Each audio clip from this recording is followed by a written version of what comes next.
نجرسكو، احلى نجرسكو تاكلوها في الدنيا باحلى وصفه باحلى طريقه. تعالى بص عامله ازاي.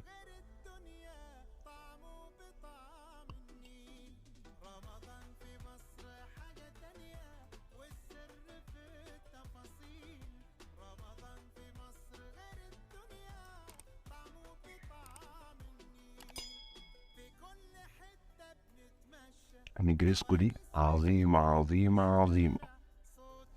نبدأ بسم الله الرحمن الرحيم، ونجيب طاسة وننزل فيها معلقة زيت ومعلقة سمنة أو زبدة اللي متاح عندنا. ننزل الفراخ نديها تقليبة لحد ما تاخد لون. نبدأ إن احنا ننزل عليها الخضار بتاعنا، فلفل رومي، فلفل ألوان، ومشروم وجزر، وكله مبشور. بعد كده نتبلها بملح وفلفل وتوم بودر وبصل بودر وزعتر وبابريكا وبهارات مشكلة أو السبع بهارات، ونديلها تقليبة. وبعد كده هننزل عليها شوية من الباربيكيو وشوية من الصويا صوص الغامق ونديها تقليبة ونسيبها على جنب. بعد كده هنعمل البشاميل بتاعنا. هنجيب حله ونحط فيها سمنه وزيت وثلاث اربع معالق دقيق، وننزل عليهم حوالي نص كيلو لبن، ولو معاه شويه قشطه طبعا مش هيقول لا، هيدي دسامه حلوه. وندي لها تقليبه. بعد كده هندي لها معلقه فلفل اسمر صغيره ونقلب فيه لحد ما يوصل للقوام دوت. ونجيب بعد كده الصينيه بتاعتنا اللي هنعمل فيها المكرونه، ونعمل فرشه صغيره من تحت، ونجيب نص كميه المكرونه نحط عليها البشاميل ونديها تقليبه ونحطها في الصينيه بتاعتنا ونفردها حلو. بعد كده نجيب الحشو بتاعنا اللي هي الفراخ ونحطها، ونحط عليها رشه فلفل